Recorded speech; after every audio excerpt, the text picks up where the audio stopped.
We often say on this podcast how the pages of Great War history continue to turn, and that's especially true with the work of the MOD war detectives. In this special trench chat, we discover more about the work they do to recover the dead from the landscape of the First World War. Welcome to a very special trench chat, and I'm absolutely delighted and honoured to be joined by the MOD War Detectives. That's the name by which they're known widely through the media and through the work that they do. Officially, they are the Joint Casualty and Compassionate Centre Commemorations Team. And I'm really pleased to be joined by Rosie Barron, Nicola Nash, and Alexia Clark. So thank you all for joining us here. And I know for a fact that the people who listen to this podcast will be absolutely fascinated to discover more about the work that you do. So thanks for joining us. Thank you for having us. So, in terms of kind of what you do, I often say on the podcast that the pages of First World War history never stop turning, that there is always something happening and something that we discover. And I think the kind of work that you do very much typifies that, because you are continuing to write those pages of First World War history through what you do. Absolutely. I think part of our role is finishing the stories of men whose stories stopped at the point that they went missing. It's nice to be able to bring a conclusion, both for them and for their surviving families nowadays. So it's also nice for us to be able to tell the stories of these men, because a lot of the men that we do discover are, sort of privates, the everyday kind of, men that were, volunteered or conscripted. So to be able to tell their stories as well is really important to us. And it's about drilling down to an individual story. It's not about looking at the sheer numbers of casualties. It's about looking at that one man, focusing on him and his story. How did he come to be there? What's his experience? What happened to him? As Alexia says, what it still means to the families, even though, of course, they wouldn't have known these men. It's still a very strong emotional bond that a lot of the families have with them. Even some of the families who have never even heard of their relative before, they'll still come out to the service and attend the burial service and find it a very emotional experience. And I guess that, with the Great War more than a century ago, we're in the 110th anniversary of 1915 at the moment, that it seems it's a very great distance in terms of that being a past, but it's a present too, as you say, through how ordinary people react with the stories of relatives that they never knew, but you discover on these battlefields. First World War, it's a huge part of our kind of collective cultural history, that almost every family has got some kind of story that they can tell, whether their relative was missing or survived and came through. So it's lovely for us as well when we contact a family and they're able to give us pictures and letters sent back from the trenches by these soldiers. And, that's the sort of thing that families use to get to know their relatives. And, families are proud of their, their great uncles or cousins, etc. They're proud of their military service, and for them then to be able to pay tribute to them in this way, I think is really special for them, and very emotional as well. And I'm sure you must take on some of that emotion yourself, because it's not the kind of cold, hard facts of history you're dealing with. It is human lives. Yeah, we do get to know some of the families we work with quite well. You can sometimes even almost over a period of years, between, say, an initial identification and then the actual burial service. And of course, we do second war cases as well, so we get much closer relatives, siblings, children of the soldier. Of course, that's increasingly dying out now, but yeah, we have done some where we've got really close family involved. That brings a whole new level of emotional connection to the story and to what we're doing. I think it's really interesting as well, the emotional response that we sometimes get from the serving soldiers that we take out with us now to deliver services. I think a lot of them haven't necessarily engaged with history before. They don't have a great deal of knowledge about the First World War or what the impact of it was. And you see them walking along the roads in the cemeteries, sort of looking at the graves and saying, none of these lads are any older than I am, and feeling some kind of connection for the first time to their military family from the past, but also when we have a family, a modern day family in a graveyard or a cemetery with us. At the point that a flag is presented to them and they choke up, you can see the soldiers often sort of having a bit of a swallow before they say anything because it is affecting them as well. There is definitely that emotional response, even from people that you mightn't expect it. And I guess that, part of what you do is about closure for families by bringing soldiers in from the cold, but also I think reminding people of the importance of this history and our wider connection to it, and include, as you say, serving personnel in the military today. Yes. I think what we do is they are almost as important to the story as the soldier who we might be burying. And what are they going to get out of the experience? How's that going to educate them going forward? And a lot of them time they'll come back to us and they'll say, "Well, this was the best week of my time in the army." And it's not an intentional thing that we necessarily set out to do. We do this regularly, but for them, it's a really special thing to be part of.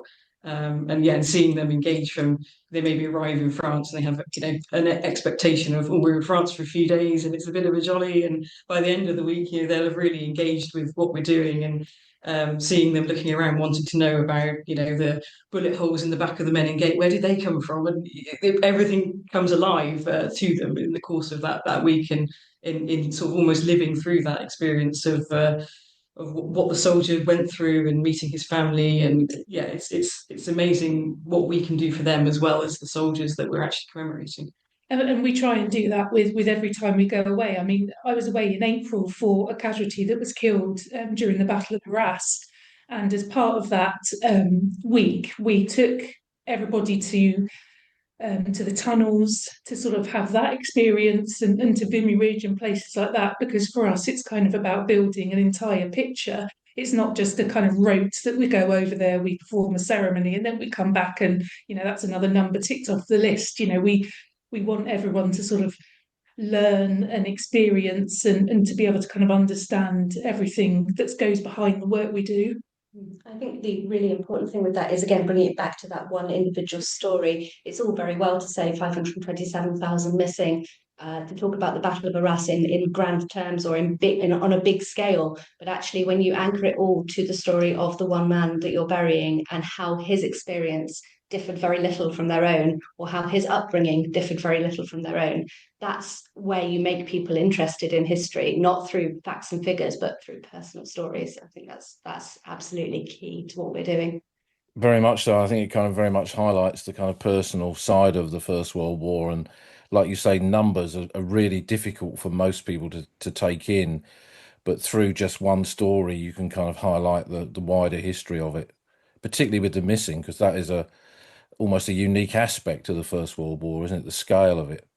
I mean, that's what can make our work really difficult, because yes, we do DNA testing, but when you're looking at hundreds of potential candidates missing from just one battalion on one day, it does make narrowing it down to a sort of reasonable number an almost impossible task, especially when the only artifacts found with the casualties are general service buttons or something along those lines.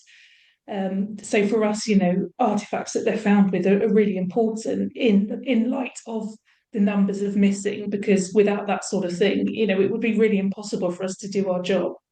Of course, the artifacts. There was the case recently that we did with the burial of Private Tame, and that was an interesting one where he was found with all sorts of different artifacts. Some binoculars which were marked the Royal Berkshire Regiment, signet ring, a watch, and of course initially we're starting to think he could be an officer because of the artifacts that were with him. Ruled out the officers using DNA testing, and then all we had left really was just we knew he belonged to the Royal Berkshire Regiment. So we knew he must be 2nd Battalion. We knew he had to have died during Battle of Langemarck on the 16th of August 1917. But there was still 80 odd candidates. So if that's all we'd have had, as Nikki said, we have to be able to narrow it down to a narrow enough pool of candidates. But in that instance, he had been previously wounded and there was damage to the bone on his left shoulder. So we were able to look at go through casualty records essentially and look at who had previously been wounded. And that then narrowed it down to a much smaller pool of candidates. And also the anthropology telling us a potential age is also really helpful. Of course, by the time you get to 1917, being under 23 is not that unusual. At the start of the war, that might be a better statistic. But yeah, it's drilling it down to using every possible way we can to get it down to a small enough pool of candidates to take DNA tests. And I mean, going along those same lines, I've got another case that I was working on where the casualty was found within the sort of Lons hospital site. He was Scottish, so we knew that he was, killed during the 1915 Battle of Lewes. We knew that he was a Cameron Highlander due to the shoulder titles that were found with him. However, there were 212 potential candidates that that person could be, even though it was from literally one day. Wow. But what this casualty did have on him was a tiny little button from the Newcastle Corporation tramways. Believe it or not, there is actually an expert on those exact kind of buttons who I was able to get in contact with, and he confirmed to me that he actually thought it was a chin strap button. Wow. So that prompted us to go through all of those potential candidates, 212, looking at the 1911 census to see if we could find any connection between the two. And we actually found one particular family who lived in Newcastle, and the soldier's father actually worked for the Newcastle Corporation Tramway. So we then got in contact with him, did the DNA testing, and it came back positive. So wow. that tiny little button that he probably kept in his pocket as a keepsake, ended up being the clue to identifying someone. So, we take these leads where we can. Of course, we do get the other ones, the classic engraving your regimental number on your spoon. Yeah. We still always do DNA testing because we know what soldiers are like in terms of picking up other people's equipment, but more often than not, we do find that those ones tend to be a match. But yeah, some of them just take you straight to them, and some require almost years worth of re-looking at the case and drilling down to any little detail that we can find.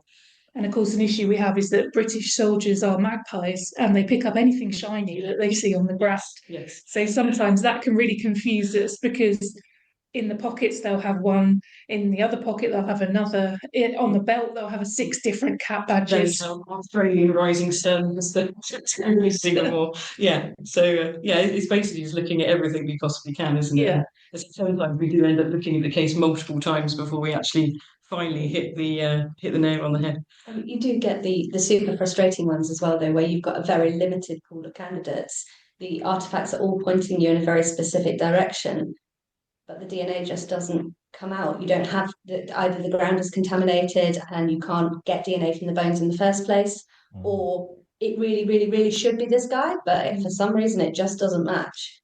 And that's immensely frustrating. I think we've all been there. It's just one of those things where you think, I've done everything I can, but this should have been possible. And it's, sometimes you have to know when enough's enough.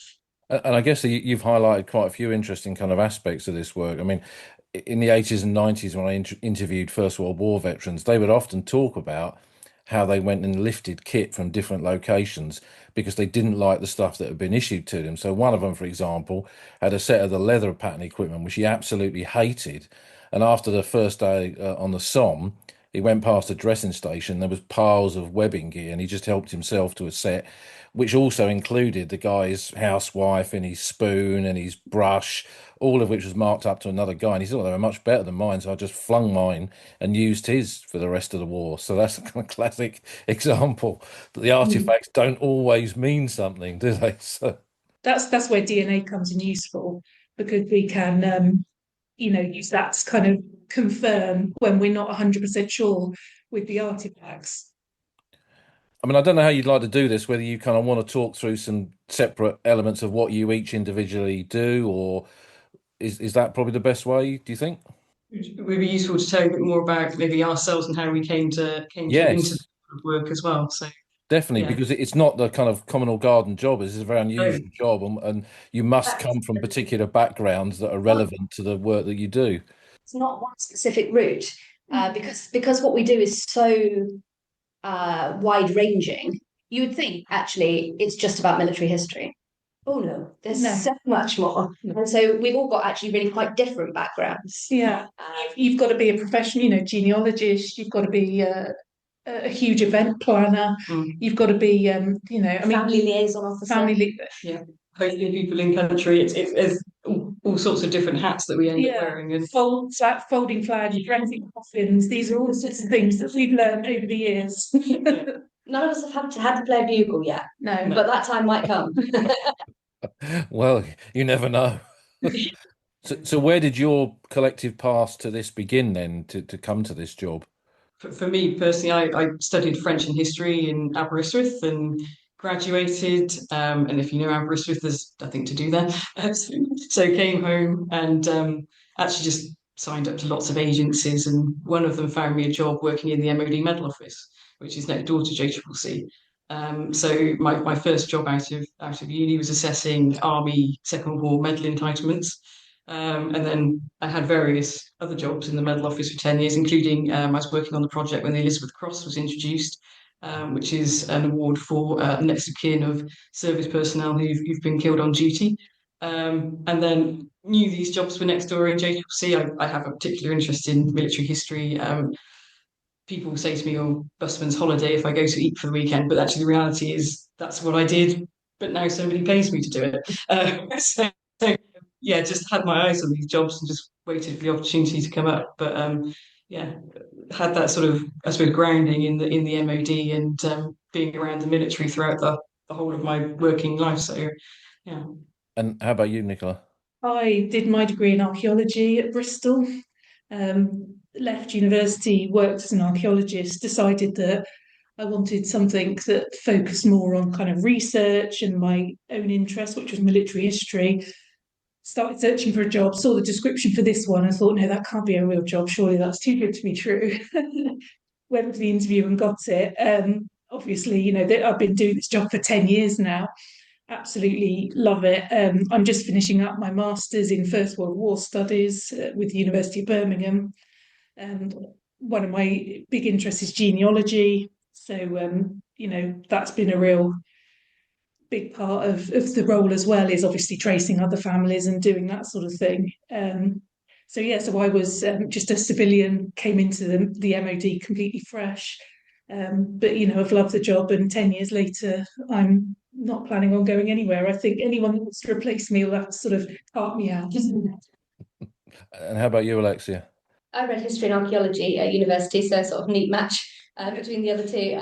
I went to the University of Wales as well at Bangor, and I've spent the last 20 years or so actually in the museum sector.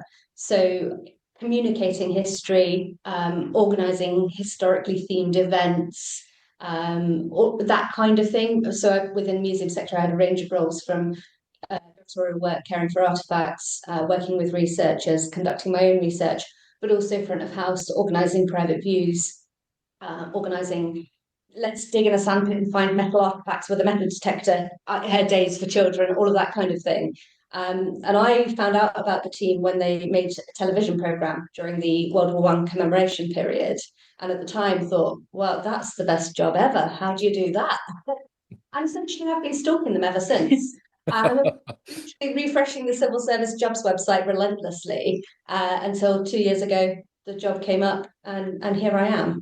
So again, fresh to the civil service, fresh to the MOD, but with a sort of passion for communicating history to people and trying to engage people in their own history, I suppose. I think the one theme you will always find running through all of us is our passion for this job and our passion for military history and just history in general. Absolutely, and sharing that with people. Yeah, it's a sort of infectious passion that we can't help but. I mean, shutting us up is the task, really. I think most of us could go on for days until people have a glazed expression. But I think people are fascinated by this though, because it's kind of a job that the average person in the street probably would think is something that ended with the First World War. But here we are, you know, a century later, and it's a very a current job, an important job, and you're all deeply engrossed in it, which is quite obvious, which is a really good thing, because I don't think you could do it unless you had the approach that you've got. No, I think, as I say, there's so many different tasks that we have, and we're always so busy, as you say. If you didn't have that passion, it could quickly become overwhelming almost. So yeah, it's that enthusiasm that keeps us going and drives us to keep pushing forward. So yeah, it's we're very lucky, but yeah, as Nikki said, we wouldn't do anything else. There's a level of tenacity in all of us as well, where we're just not going to let it go until we've done absolutely everything. Stubbornness, perhaps, if you will. And I guess that's all kind of part of the debt we owe to the men and women who served in these two great conflicts. That if we have a chance to put something in the past that wasn't right for them, make that wrong right, it must be a very satisfying in its own right as well. Absolutely. I do wonder sometimes what, you've got an ordinary soldier, private, who was brought up by a railway worker dad and one of 17 siblings, what he'd make of the British Embassy being at his funeral. I think he'd be somewhat baffled, but Well, remember the royal families. We had Lady Lucy French at a service a couple of weeks ago. Yeah. She was there with the new colleague out in Ypres. So yeah, they get something rather special that they wouldn't at all have expected. No. But I think it is fitting and right, whether we've identified them or not, they deserve the dignity of a proper funeral. Well, I think that dignity is so important because war robs so many people of dignity, doesn't it? So if we can give a bit back to someone, then that must be a fantastically rewarding thing to be able to do. So in terms of your kind of individual kind of stuff that you do, Rosie, I know you've been working on Private Tame. You mentioned him earlier. I don't know if you want to kind of say a little bit more about that to kind of illustrate how you go from discovery through to an yeah. identification. Yeah, so as I say, in that instance, there were lots of artifacts, which, as it turned out, when I read the original Belgian report, made it a bit clearer that most of them were just sort of almost dumped. So I say once we ruled out the officers and we knew he was going to be Royal Berkshire Regiment, we sort of, I say, we had a list of about 11 or 12 previously wounded soldiers of that battalion, and I was working my way through them, and we were almost at the end of the list, all negative results, when re-looked at the case once again, and spotted Private Tame, date of death listed as the 19th of August 1917. So as I say, there's another thing that we have to watch out for, is that while CWC records are very good, there are sometimes errors. So when I looked into Private Tame a bit more, actually he'd been reported missing between the 16th and the 19th.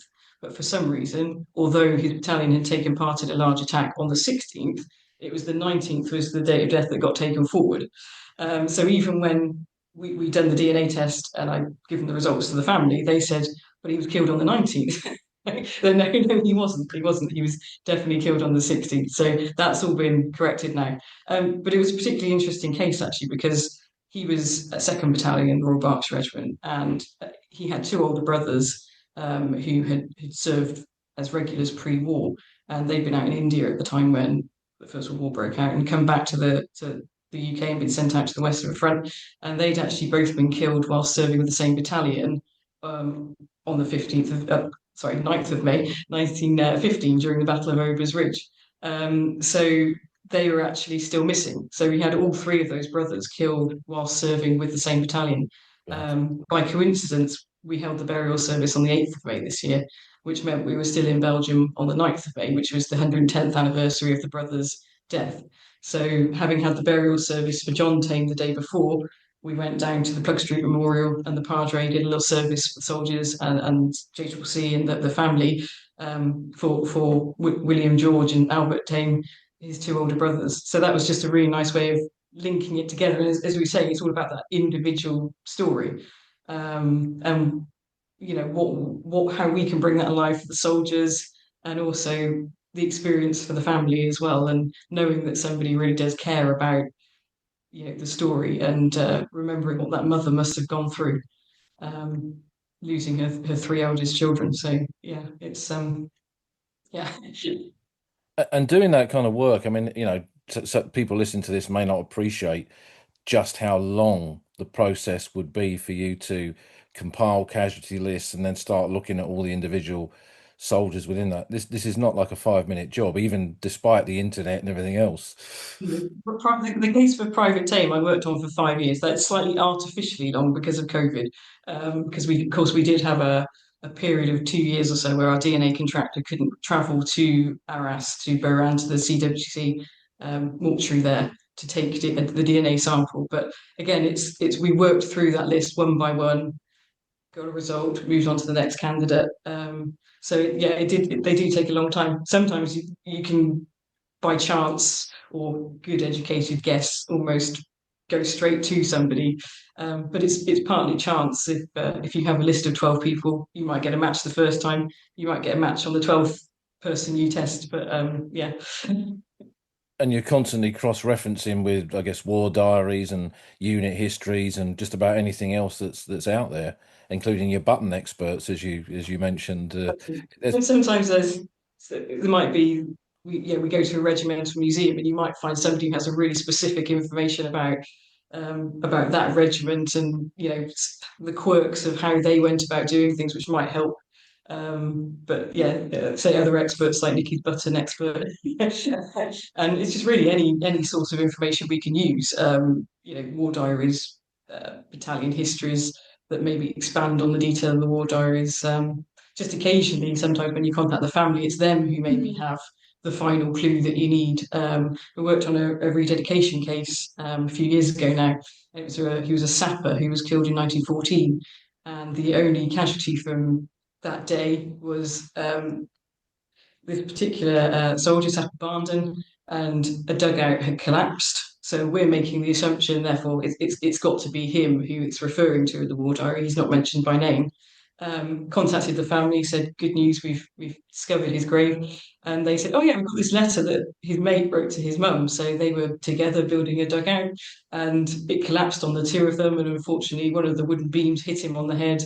And that's how it's like the family literally had the Gosh, description of how he had died, which just tied the whole story together. Yeah.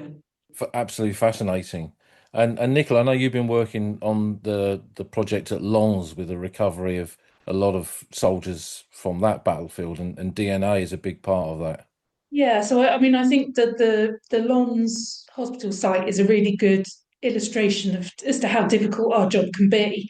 Um, I mean, not only is it a site where you had huge loss of life in 1915, you then subsequently had another battle on the same site in 1917. So it's complex with lots of layers. And if you don't have artifacts to kind of help you along with that, you don't know what battle you're looking at, what year you're looking at. And not only that, but what we found is when we started extracting DNA from the casualties, we were just not getting back any profiles, any usable profiles.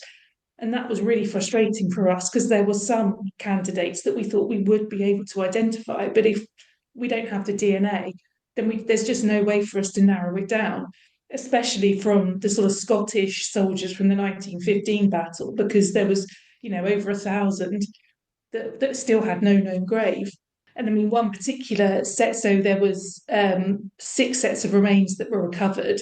They were all sort of recovered from the same shell hole, so their artifacts were fairly mixed up. But just within that shell hole, those 6 casualties, there was Cameron Highlanders, Gordon Highlanders, Black Watch, all those different artifacts all mixed in together. So actually being able to kind of unpick that is really difficult. And then when you throw in the fact that you're not getting a decent DNA profile out of that as well, it just makes it extremely frustrating. I mean, out of those 6, we were able to get 3 fairly decent DNA profiles out. And we knew, due to the boots and a collar badge, that we had at least one officer um, within that group. So what I did was go out to the families of all the 14 officers that were still missing, because that gave me a much better kind of chance of getting a match. Because if I was to put together all of those different regiments who had missing from that particular day, it was nearly over 400. Wow. So there was sort of over 400 other ranks, or there was 14 officers. So, I went for the 14 officers, and we did actually manage to get a match. And it was a rather fantastic story, actually, because bearing in mind these are all Scottish soldiers, this particular Lieutenant Allen, his name was, I was looking for his next of kin, and I came across an address which is just down the road from our office. And I knew that it was somewhere that actually my colleague Alexia here lived quite near. So I said to her, "Oh, Alexia, do you know this address?" And Alexia said, "Yeah." that's my next door neighbour. So I then handed Alexia the letter asking them for their DNA, and Alexia was able to go in person and actually post it through their letterbox. So it was such a fantastic coincidence, and then it turned out to be positive. So it was great to have that connection. But the entire Lons hospital site has been very frustrated for all of us. Due to the DNA, and I think it's sometimes a lot of people expect that DNA is kind of foolproof. You get a DNA sample, and I think films and TV make it look like you can get a DNA sample from the very tiniest bit of material, but we have found over and over again that is not true, and that also translates into the family we go after. So we don't have a DNA database. It's not something we hold. It's not something that's possible due to the sheer numbers of missing and GDPR and that sort of thing. So when we're looking for a next of kin, we're very targeted, because just because you're related doesn't mean you're going to be a DNA match. So that's why, again, genealogy can be really complex, because the ages of the soldiers mean generally they weren't married, so we're looking at their siblings, and if their siblings didn't have any descendants, then we go up further to their parents, to their grandparents. So sometimes the time to actually build a tree to find the next king can take us weeks, weeks and weeks. And it might get to the point where one of us says, look, can you please look at this tree? I've just gone blind and I can't see it anymore.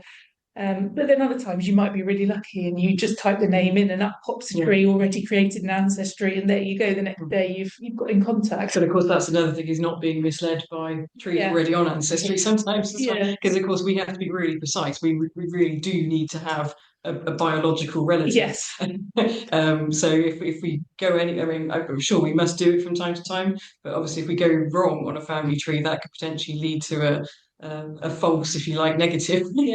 It might throw us off the scent of getting a match on somebody because we think we've ruled them out. So we have to be really careful. We are looking definitely at the actual relative.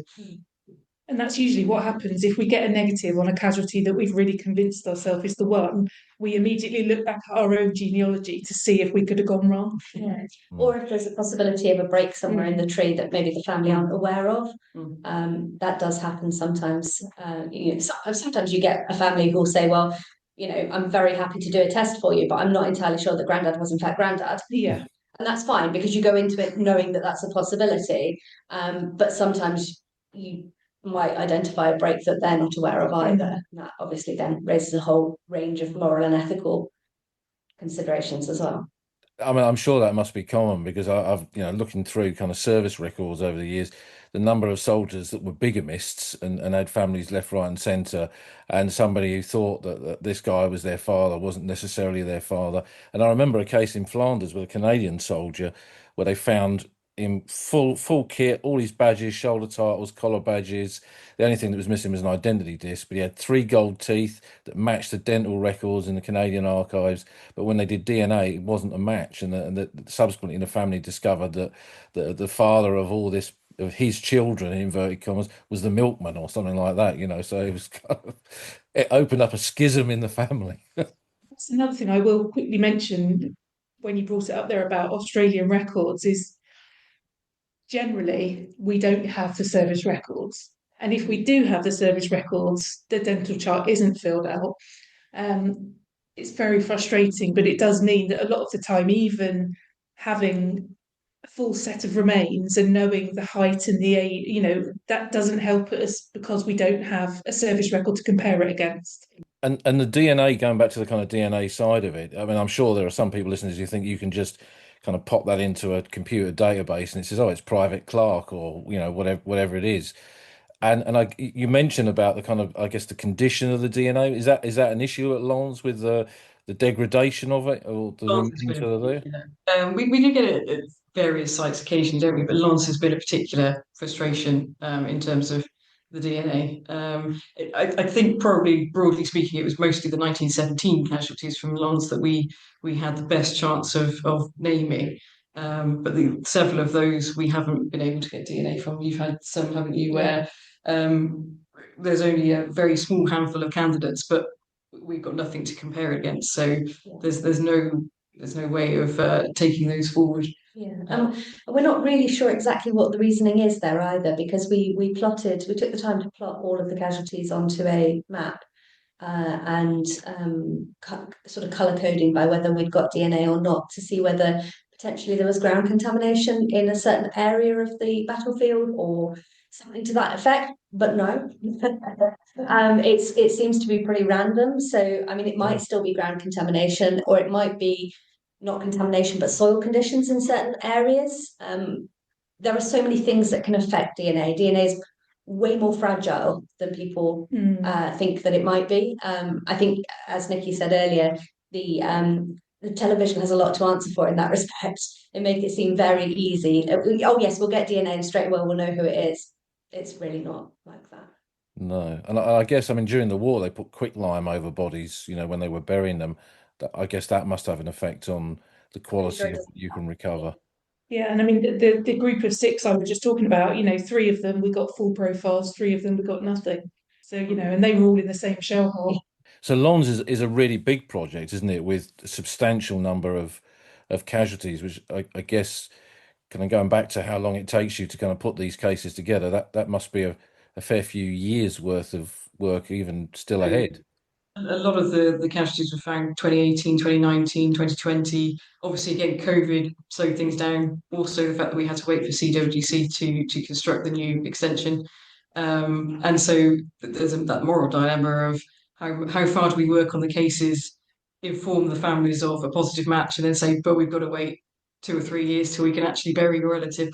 So there's one of them we did actually do just prior to COVID, obviously not knowing that, in November 2019, who was one of the early casualties that was found, it's Corporal Frederick Thomas Perkins, and he had a granddaughter who was still alive but wasn't very well.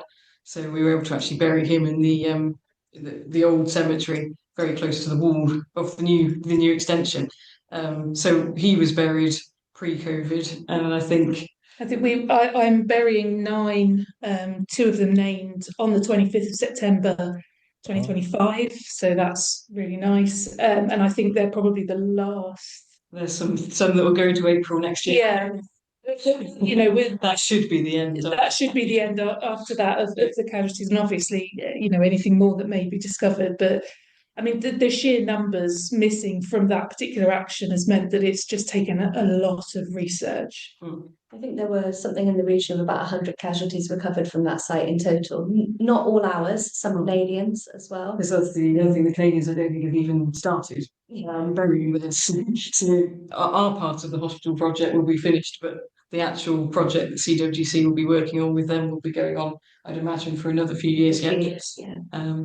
Yeah. So that work's done by the Canadian equivalent of you guys. Is there a Canadian equivalent? Yeah, Yeah. there is, and Australian as Right. well. Some of the other Commonwealth nations, in theory, the Commonwealth nations are responsible for their own casualties, but of course, there's different levels of commitment and ability to do this work. So hopefully in September, for example, I will be burying a South African who was left from the Dig Hill 80 project that you may have recalled from Simon Verdigan was Mm. working on in 2018, 2019. We buried all of the other casualties, and the German casualties were buried the day after in October 2019. There's just this one South African still remaining. So in theory, it was kept out so they could do that, but we'll now take it on and make sure he's buried and make sure they're involved. So yeah, but as I say, it's different. Different countries have different abilities to commit resources and funding to this work. So if they tend to be generically unknown Commonwealth soldiers, then we usually take them on and bury them, alongside our soldiers or in conjunction with other services that we're doing. And Alexia, I believe you do quite a lot of work with the rededication cases, which is not where you're recovering a soldier, but where they're in an existing grave, and evidence now suggests that an unknown is actually a identified casualty. Is that right? And we all manage both burials and rededications. But yes, a rededication case usually will be submitted in the first instance actually by a member of the public. So these are quite different to the majority of our recovery work. And the member of the public will lay out what evidence they have to believe that this person who is buried as an unknown soldier in said cemetery why they believe it to be a certain individual. And then that case is passed to the Commonwealth War Graves Commission in the first instance, and they sort of do a sort of triage process, I suppose. They look at their own records, which aren't necessarily publicly available, and they'll add anything that they have within their own archive to it, and they'll sort of say whether the case has merit or not. If they believe the case does have merit, it gets passed forward to us, and then we will undertake our own research to try to establish whether it is indeed that person or not.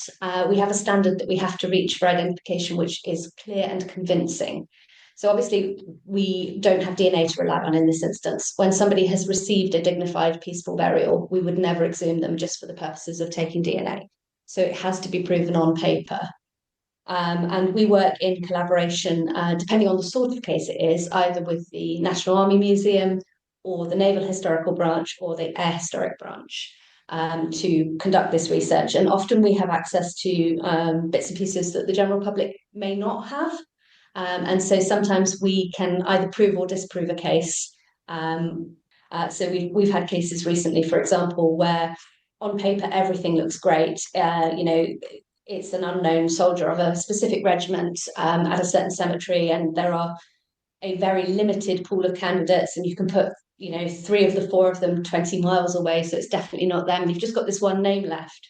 And then for a Second World War case, we might have a service record with a physical description, and the casualty in the grave on the exhumation report is described as being, 6'4" and dark. And you look at the service record and he was 5'3" and blonde. Okay, that's not the same guy then. So Second World War service records are mostly still inaccessible to the general public at the moment, but we're able to access them via either our own resources or at the National Archives. And so that's something I think that goes missed, the fact that there are resources that aren't necessarily fully available to other people at the moment. And it's I think very frustrating to a researcher who's put an awful lot of time and effort into a case when we turn it around in 5 minutes and say, no, it's not him, sorry. But, at the end of the day, we have to go by a clear and convincing standard. And sometimes the physical descriptions just don't tally. But yeah, it's often the case as well that when a rededication comes to us in its initial format, we get very varying levels of information provided to us. So we'll find that some researchers will have gone through to the nth degree. They will have identified every possible person it could have been, and then literally worked through very methodically, ruling everybody out except their preferred candidate. And then you get other researchers who are fixated on it being their preferred candidate and have sort of just said, well, it can't possibly be anybody else because. And those are 2 very different approaches, and require us to unpick them in different ways. Clear and convincing is a difficult standard to communicate to people, I think, because at the end of the day, it does have a certain level of personal interpretation with it, which is why we do also work alongside, like I said, the National Army Museum, Historic and Naval Historic, so that we have that rounded approach. And we do also have the facility to go back to Commonwealth War Graves Commission and discuss further with them, and discuss amongst ourselves where we're not sure if we're meeting a standard or not. And I guess some cases to some people might look simple. I remember seeing a grave of an unknown lieutenant in the 4th Hussars in a cemetery west of Mons, and I thought, well, there can't be too many of them. But actually, there was 3 on the La Ferte-sous-Jouarre Memorial. So immediately you've got 3 possibilities. So you can narrow it down to 2 or 3, Yeah. but you can't then choose between them. That's a particularly frustrating. Of course, sometimes we do also find people ourselves in the process of our work, or the Commonwealth War Graves Commission do as well. So sometimes the cases are generated from within as well. So yeah, I know I've submitted several over the years. Or one thing we did during COVID, for example, was going back to old cases where we'd taken DNA, not had a match at the time, and used our better knowledge now, better links with Belgian archaeologists, etc., to piece that together again. And actually doing that work, we got some new matches that effectively then created rededication cases where CWC ended up changing the headstones. And so yeah, it's one of those things we do. If we find something, we do we do flag it up and pursue it usually. Yeah, I mean, it's not First World War, but I recently did 4 rededications for the Korean War. Wow. You know, we brought, I'd brought up myself and researched, and then and with the Korean War, obviously, you've got much closer relatives still living, so it was quite nice to be able to actually tell the children that sort of thing. But yeah, the trouble is though, with I think there's something like over 250,000 unknown graves around, so it's not something that we could ever be proactive with. But every now and again you come across one that you think, wow, it's literally doing that. I literally was doing that a couple of days ago. I was in a cemetery in Belgium photographing headstones, thinking we could name him. Yeah. But it's on top of doing this work, is having the time to go back and actually in my own time look at that. But yeah, there was one I found just literally days ago, and probably in a few months' time I'll dig that photo off my camera and maybe actually look at it. Hopefully, as far as we're concerned, we want to name as many as possible. yeah. That is the aim of what we do. Absolutely. There are interesting parallels to be made as well between the recovery cases or the burial cases and the rededications. So I've got a chap at the moment who is a recovery. He was found in Belgium a few years ago, and the artifacts that were found with him, the position in which he was found, the casualty list all point to him being one very specific individual, but we've not yet managed to get any DNA from the remains. We are having another attempt at a different kind of DNA to see if that's a better option. But it's the sort of case where you're sitting there thinking, if this was presented to me as a rededication, I'd probably accept it. So where do I go now? What do I do? Do I construct something on the basis of it being a rededication? Because if somebody in 5 years' time goes that this unknown member of this regiment who died on this day in this place, that could come through as a rededication in 5 years' time, and we would accept it. So yeah, we've got an interesting dilemma on our hands with that one. And I'm sure you must have lots of dilemmas with this, because it's not always clear cut, I guess, the outcome of what you find. No, similar case to what Alexi was talking about. I've got a group of Durham Light Infantry soldiers found down near the SARS, and we've got a good DNA profile out of the first casualty and a match. There's only 3 missing from the same battalion on the same day.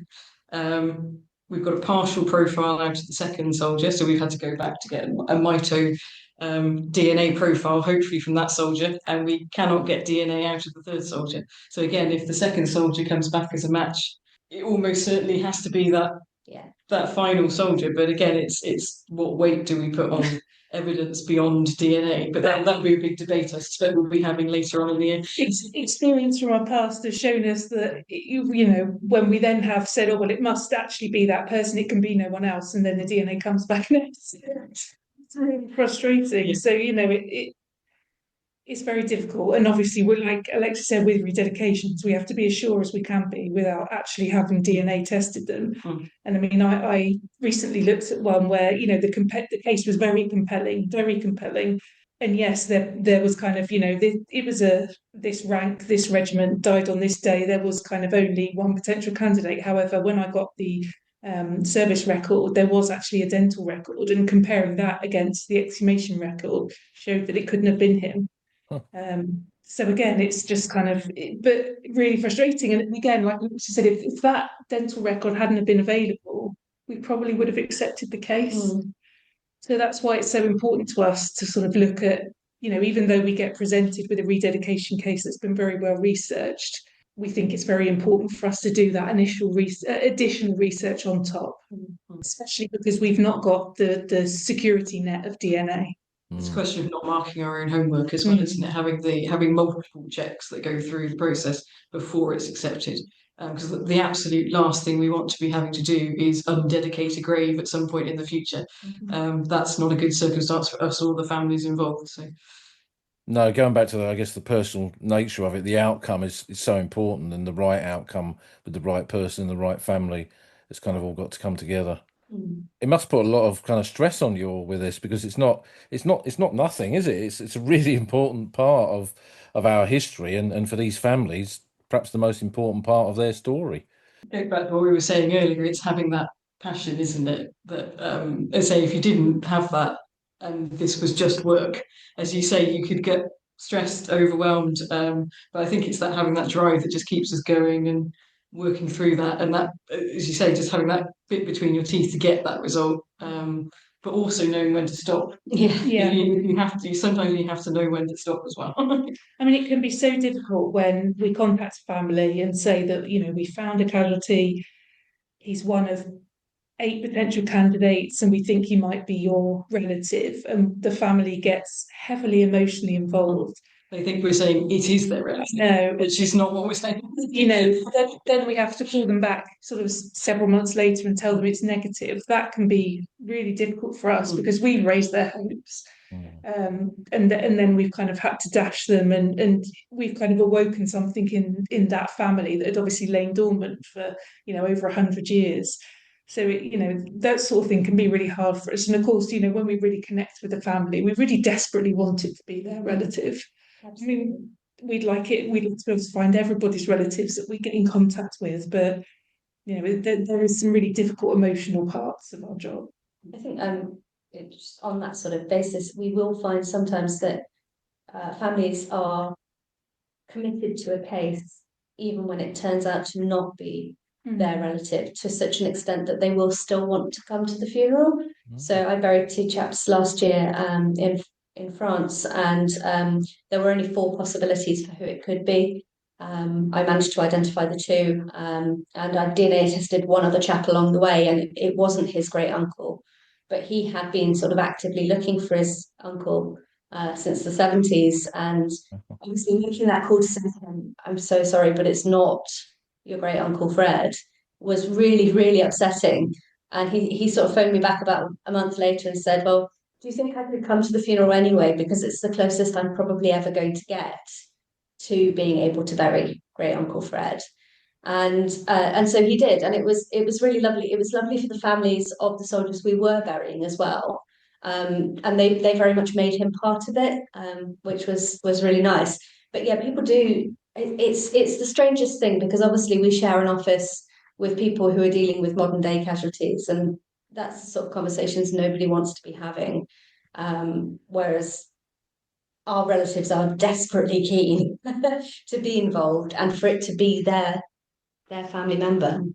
It's also going back to the Second World War we were talking earlier, where you got close to relative, or Korea, for example, when the different spectrum of emotion, that much more intense emotion, and occasionally it boils over into anger if we're not doing things fast enough, or that it's that heightened emotion, and trying to manage that extra level of what's going on. And case a couple of years ago in Normandy, we were really fortunate in the end. We did get a really good positive result, but I think the son of a soldier was still alive, and all we had was a few small pieces of bone found in a Sherman, and we knew they probably belonged to 1 or 2 or 3 of these 3 missing Coldstream Guardsmen who'd been hit in a tank there at that location, and what that meant to his son, who'd been trying to find answers to where his father's body had been for the last 50 years. That was, a far more significant, if you like, process than a First World War case where we're dealing with a cousin or a distant cousin or something.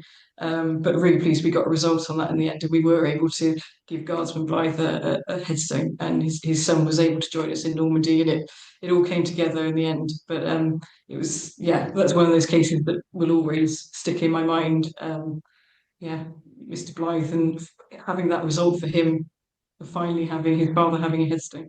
I mean, you've done a lot of work in the last few years on this, and you've had this big project at Lons, and wind farms have gone up across the Somme and the Hindenburg Line, which has resulted in the recovery of soldiers.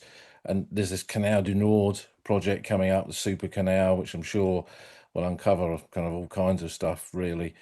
Your work kind of never ends, does it? I mean, it's not something that's you're going to get to a point where you've found everyone, because that's not the nature of this, really. Even at the moment, as we're out there for services, because we're having conversations with the Commonwealth War Graves Commission, they'll be saying, well, we've just found somebody today, or Belgian archaeologists. I was out in Belgium a few weeks ago, went to see Simon Verdigan. He found a casualty the day before, and so he was, so it is literally going on every day. And I don't know if you've been out to Ypres recently, but they seem to have dug up every single road north of the Menin Road and the Menin Road itself. So I suspect there'll be quite a lot coming out of those roadworks. But I think this is the thing with like the population expanding, infrastructure's needed to kind of, accommodate all of that. So I just can't see it ever getting, any quieter for us, really. And really, the way that records have all become available online like they have has made our job easier.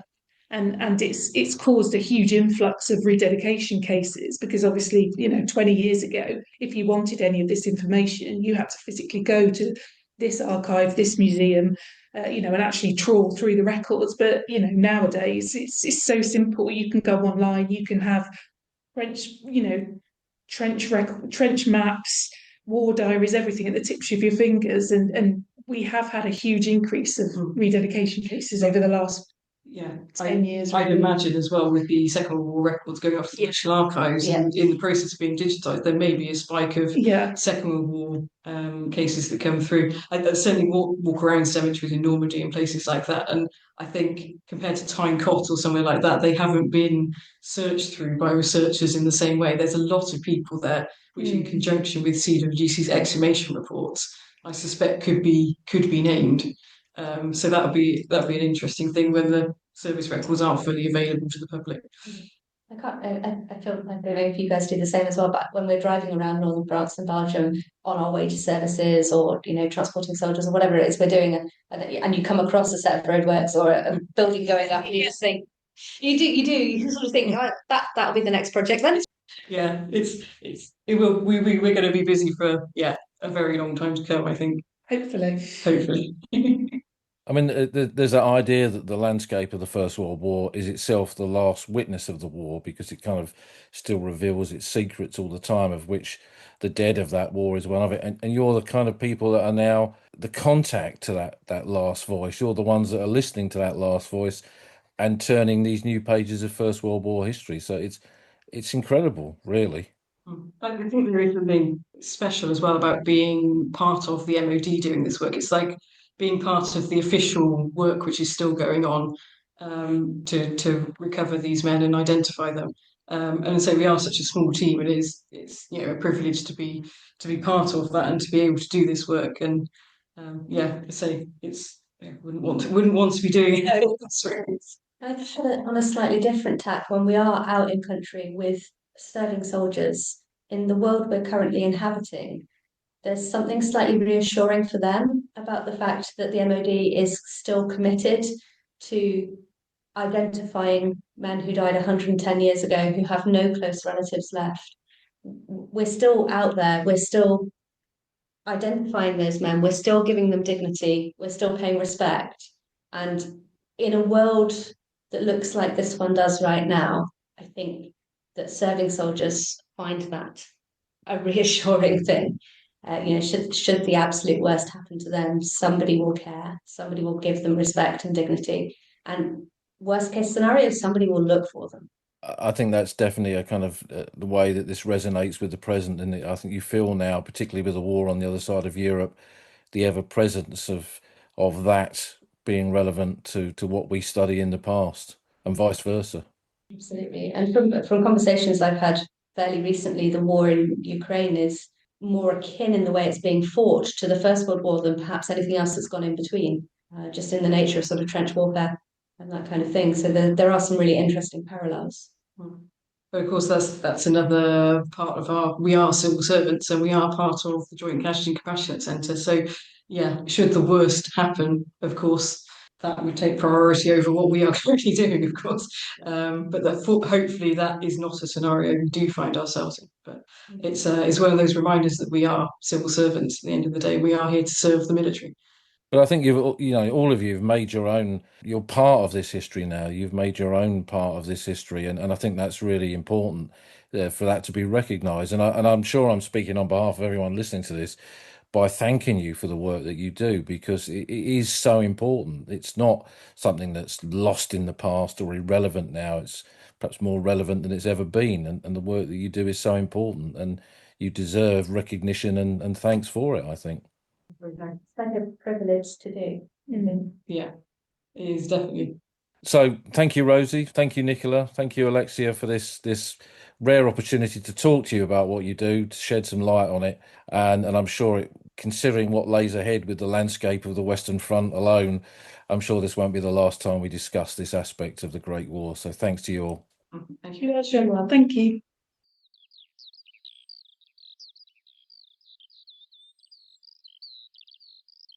You've been listening to an episode of The Old Front Line with me, military historian Paul Reed. You can follow me on Twitter at Somcor. You can follow the podcast at Old Frontline Pod. Check out the website at oldfrontline.co.uk, where you'll find lots of podcast extras and photographs and links to books that are mentioned in the podcast. And if you feel like supporting us, you can go to our Patreon page, patreon.com/oldfrontline, or support us on Buy Me a Coffee at buymeacoffee.com/oldfrontline. Links to all of these are on our website. Thanks for listening, and we'll see you again soon.